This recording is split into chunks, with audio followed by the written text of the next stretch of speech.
ஒரு ஸ்கூல் நடக்குது, ஸ்டூடெண்ட்ஸ் எல்லாம் சத்தம் போட்டுக்கிட்டே இருக்காங்க. ஆசிரியர் எவ்வளவோ கண்ட்ரோல் பண்ணுறாங்க, முடியலை. என்ன கண்ட்ரோல் ஆக மாட்டேன்றாங்க பசங்க அப்படின்னு. உடனே அடுத்து என்ன செய்கிறாங்க, ஏய் தலைமை ஆசிரியர் வர்றார், ஹெட் மாஸ்டர் வர்றாருன்னு என்ன ஆயிடுது, அப்படியே சைலண்ட் ஆயிடுது. அதைத்தான் அவர் சொல்லிட்டு போயிருக்கார். அவர் எவ்வளோ சொல்லி பார்த்தாரு, கேட்குற மாதிரி இல்லை. பின்னாடியே ஒருத்தர் வந்துகிட்டு இருக்காரு, ஜாக்கிரதையா இருங்க அப்படின்னு சொல்லிட்டு போயிட்டார். அவர்தான் சிவானந்த பரமஹம்ஸ்.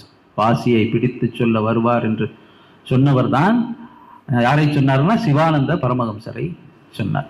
எங்க சாமி சிவானந்த பரமஹம்சர் கேரள மாநிலம் வடகரை, கோழிக்கோடு மாவட்டம் வடகரையில் பிறந்தார். அங்கு பிறந்து இந்த பழனின்னு சொல்லி, இங்கே நம்ம பழனிமலை, அங்கே பஞ்சவர்ண குகைன்னு சொல்லி ஒரு குகை, அங்கு 12 ஆண்டு காலம்